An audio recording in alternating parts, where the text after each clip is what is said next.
very well stated, and I'd like to thank Judge Clark, who again, 16 years ago I clerked for, and I don't know where that time went, but it flew by, and I'm so pleased that you were here today, and not that I wish that Judge Minkowitz was here, but having you here to be able to swear me in was wonderful.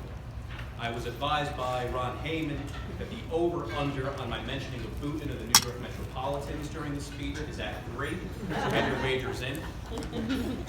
I have not been able to captivate an audience like this since the days that I was reading food specials or dinner specials to the people that were dining at the Black Horse Inn many years ago. So this is truly an honor to be able to have everybody's attention. Dear judges, colleagues, family, and friends, it is my honor to stand before you today as the president of the Morris County Bar Association for 2020. I would like to thank all of the partners who have been mentioned today through the sponsorships, as you can see here. Specifically, I would like to mention the following sponsors who have been able to assist in tonight's events: Wrestler Amory and Ross, Catacina Law, Ecostat LLC, Eisner Amper Financial Research Associates, Friedman LLP, Investors Bank, Lawrence Law, Leap Legal Software, Mark Dimitri, Nicholas Marketing and PR, Novin Cannon Financial Group, O'Toole and Scrivo, Riker, Danzig, Scherer, Heinlein and Peretti, Snyder, Sarno, Dianello, Macer and Costa, Sobel Company, Thomas Reuters, and Witham Smith and Brown. Without these corporate sponsors, these types of events are difficult to put together, so I do thank them for all of their support, and I do look forward to having their continued support in 2020. I am fortunate to know many of you who are here in attendance tonight, and thank you on behalf of the Bar Association for showing up. By way of introduction, my name is John Paul Velez. To clarify, I go by John Paul on paper and in court. Everybody else just calls me John, except my family who's at this table who does like John Paul, but you can call me John or John Paul. And yes, I have been told that I look like a genetic cross between Desi Arnaz and Yil Kabuta. I am the youngest child of Rosa Obando and Leon Velez, and the annoying little brother to this day to my sister Liliana Frank. My father came to the United States from Medellin, Colombia on February 20th of 1966 when he was only 19 years old, and he literally had $20 in his pocket. He came here looking for a bright future for his family that he knew he wanted to have with my mother. My mother joined my father in the United States from Medellin on June 1 of 1969. My mother and father settled together on the gem of the mountains, also known as Boonton, you would say. And my sister was born. Yeah, thank you. Thank you. I then came along and benefited from a lovely childhood filled with memories of large get-togethers with friends and family, long days of bike riding and wiffle ball, love. There was always lots of love. Notwithstanding my parents separating and divorcing when I was 14 years old. I was always a worker and kept myself busy during those difficult times by working hard and becoming a voracious reader. Upon graduating from Boonton High School, I went on to Montclair State University, which was the only college that I applied to. I majored in history there and minored in political science while living at home and working full-time as a bartender and a server. I always knew that I wanted to either be a teacher or an attorney. I decided upon the law and chose to pursue my education at the Howard University School of Law due to their dedication to social justice and also their affiliation with the Public Defender Service of Washington, D.C. that did offer a program for third-year law students to provide indigent defense to those individuals charged with misdemeanor crimes in the District of Columbia. I was thrilled when I was accepted into that program, and to this day remains one of my fondest memories of my legal past. Upon graduation, I was fortunate enough to secure a clerkship with the Honorable Marilyn C. Clark, presiding criminal judge of Passaic County, and what an experience that was. There are lessons that I learned from that year that I still reflect upon today. From the clerkship, I went on to serve as a staff attorney for the New Jersey Office of the Public Defender for 5 amazing years until becoming an associate with Forster and Arbori in 2010, and then becoming partners with Larry Forster and with Tony Arbori in 2016, and commencing with Forster, Arbori, Velez. I need to take a step back. While at Boonton High School, we were taught that Boonton boys marry Boonton girls and have Boonton nights.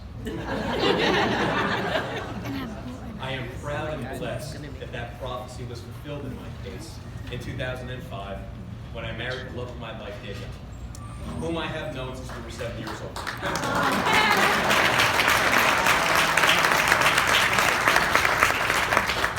The Buddha nights followed. In 2013 with the birth of my daughter Gabriella, and in 2015 with the birth of my daughter Natalia, and I do want to invite them up here for one moment. Come on.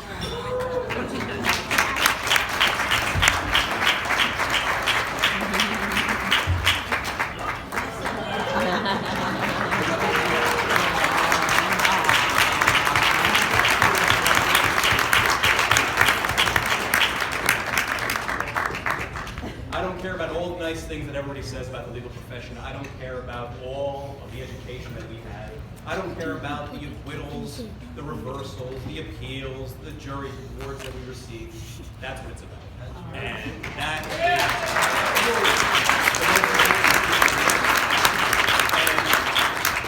hopefully for all of us. Now I want to share with you the vision that I have for this organization in a time that is seeing steep declines in bar membership, although there are more attorneys than ever. In February of 2019, Adrienne Koch wrote in the ABA Journal that bar associations perform vital functions, both in the legal profession and in society at large.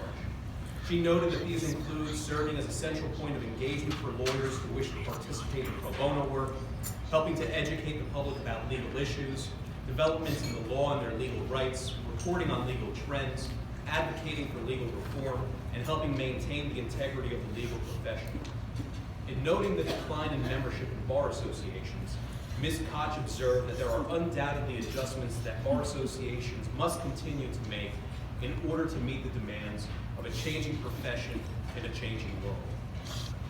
In December of 2019, Mark Garfinkel wrote The Dismembering of Bar Associations, an American Tragedy, which was published in the New Jersey Law Journal, by pointing out generational differences that may be contributing to a decline in membership for bar associations. Blame the millennials is everything. Mr. Garfinkel observed that the interface of technology and the legal profession is complex, and there is a diminishment of interhuman contact that is resulting in lawyers' interpersonal skills also diminishing. Simply put, attorneys are not interacting on a personal level as much as they used to. And the question is, what is the impact on the profession as a result of the lack of connecting with our colleagues through outlets such as the Bar Association and being able to meet on personal levels? I do not have an answer for that question, but I do know the following facts. Only half of attorneys are very satisfied or satisfied with their work. Chronic stress can trigger the onset of clinical depression. Lawyers are the most frequently depressed occupational group in the United States. Lawyers are 3.6 times more likely to suffer from depression than non-lawyers. And depression and anxiety is cited by 26% of all lawyers who seek counseling. If attorneys are being subjected to higher levels of stress and increased commitments due to work obligations and due to technological advancements, I want to see the Morris County Bar Association function as a respite for our members to be able to make personal connections and just be able to enjoy themselves. I want us to be able to get together as colleagues, as adversaries, enjoy each other's company, try to connect on a different level than we're used to connecting on at a CLE or whatever other function we're at. Therefore, this year, in addition to the usual successful events that the Morris County Bar Association hosts, there will be a focus on social activities. Those activities are going to create teams based upon different practice areas. They're going to compete against one another. What better way to connect with some of our adversaries than to be on the same team with them, striving to have your particular practice area succeed at a particular event? While we were wrestling with names for this, I came up with the corny name of Bar Olympics. That's workable. We could change that. But ultimately, the inaugural Bar Olympics shall consist of events that deal with bowling, hatchet throwing, bocce ball, and tailgate games. These are all sports that, guess what? You can play with a beer in your hand. Nobody wants to go out and twist an ankle. Nobody wants to go out and pop out a knee. So I think that this is something that we are ultimately going to enjoy together as a group, and we're going to be able to connect. All of the sponsors that I've spoken to about this idea are excited and welcome the change, and I also hope that you, the members, will welcome this new idea and make it a success. I like to have fun, as Tony said, and I do believe in the healing power of laughter. I guarantee you that if you join us during these events in 2020, you will laugh, you will enjoy yourselves, you're going to strengthen your current relationships and forge new friendships. The Morris County Bar Association is here for our members, and this endeavor seems worthwhile, so I'm happy to spearhead it. Before I end, I need to give thanks to some people and apologize in advance if I do not name everyone who should be on this list. John Robertson and Deb Weisberg. Both of you are the reason that I got involved in this. John, I think, maybe introduced Deb to me, and then Deb forced me to join. And now 10 years later, here I am. But I do thank you both for your guidance throughout the years and for becoming the reason that I became affiliated with this organization. Stephanie Frankos-Hagan, our outgoing president. Stephanie, this was a tough year, and you persevered. It was a pleasure working with you, learning from you, and I look forward to being able to rely upon you in the future. Everybody's mentioned Jennifer McAndrew-Voto. Jennifer McAndrew-Voto, again, has spent the last 15 years dedicated to this association, and I want to thank her for all of the insight that she's provided, the institutional history that she's been able to provide to us, and also the willingness to always share her opinions with respect to what's going on. All of the trustees of the executive committee, thank you, because all of this work could not be done without all of you members. Christina Jones, thank you so much. The work that you've put in to make tonight a success and to make everything that we do a success does not go unnoticed, and I do appreciate everything that you do. Judge Clark, you were my first legal boss, and it was an absolute pleasure during that year to have a clerkship with you. It was enlightening. It showed me things that I never forgot, and I'm thankful that you're here tonight, and I do thank you. Pete Toscano. Pete Toscano was one of my first trial partners at the Public Defender's Office, and as Tony referenced to him, he's a rather surly guy. But I do consider Pete to be one of my best friends.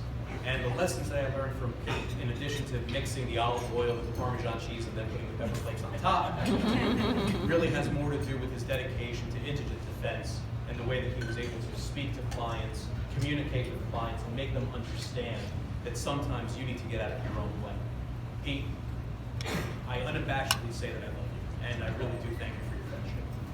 Members of the Morris County Prosecutor's Office are here today. As a young attorney, we cut our teeth together on this stuff. And I see some new faces, I see some older faces.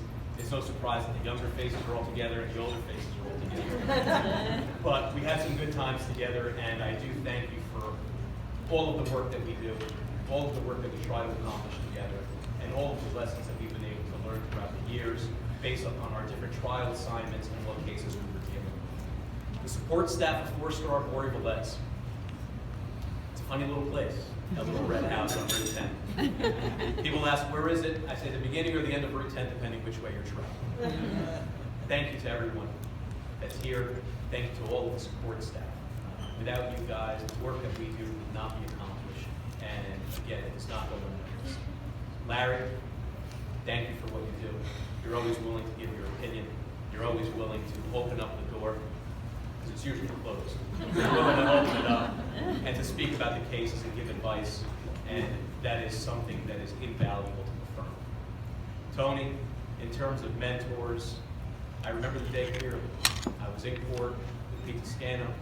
He came up to me and he said, "What are you doing?" I said, "I don't know, I'm getting ready to do a sentence." And after that, we had lunch, and as the story goes, we're here now. The lessons that I've learned from you in terms of your advocacy, in terms of your dedication, in terms of your commitment to the practice of law is something that truly shaped me, and I'm proud to say has made me who I am today. Beatrice Vallada, my godmother, she's present with us today. As I mentioned, there were times in my life that the family had some issues in terms of the separation of my parents. Beatrice was always there, and this isn't the term godmother in terms of the traditional godmothers and rabbis that we all have. This is my real godmother. So I do thank you, Beatrice, because without you,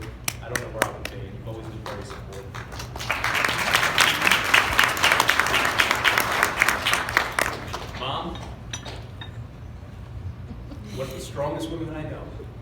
You've been through a lot. You've done a lot. You've dedicated yourself to us, your kids, your grandkids. It doesn't go unnoticed. I love you very much, and I thank you for always being there. My father could not be here today because he decided to retire about 3 years ago and moved back to Columbia. So he's enjoying the sun, and he refuses to come up anywhere that is less than 40 degrees. But if he was here, I would also thank him. Without him, I don't think that I'd be a workaholic. I don't think that's a good thing. But my father, he definitely liked to work. My sister, Bill, my best friend. I'm fortunate that we are years apart and that we have the friendship that we have. We speak on the phone routinely.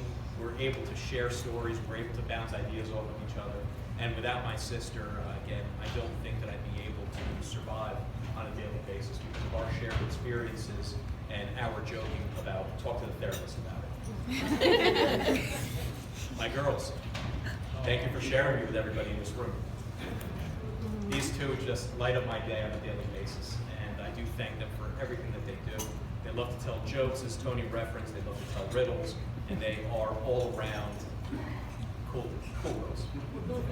Lastly, Daniela, thank you so much for being supportive in everything that I've ever done, for everything that I do. Without you, I would not be here. I don't know what more to say other than thank you. And again, thank you for sharing me with people that are in this room and with this profession that is a wacky profession. Everyone, I will leave it at that. I have some ideas for this year, and I think that they're going to be great. I think that if we join together, it's going to be an excellent year. I think that the ideas for this Bar Association moving forward have already been set. I think that we're going to be able to continue with the mission of the Bar Association, and I think that also in the process we're going to be able to truly get down to some interpersonal connections, be able to benefit from them, and be able to recognize what's important in life, and that's getting to know each other as humans. I love all of you. Thank you very much.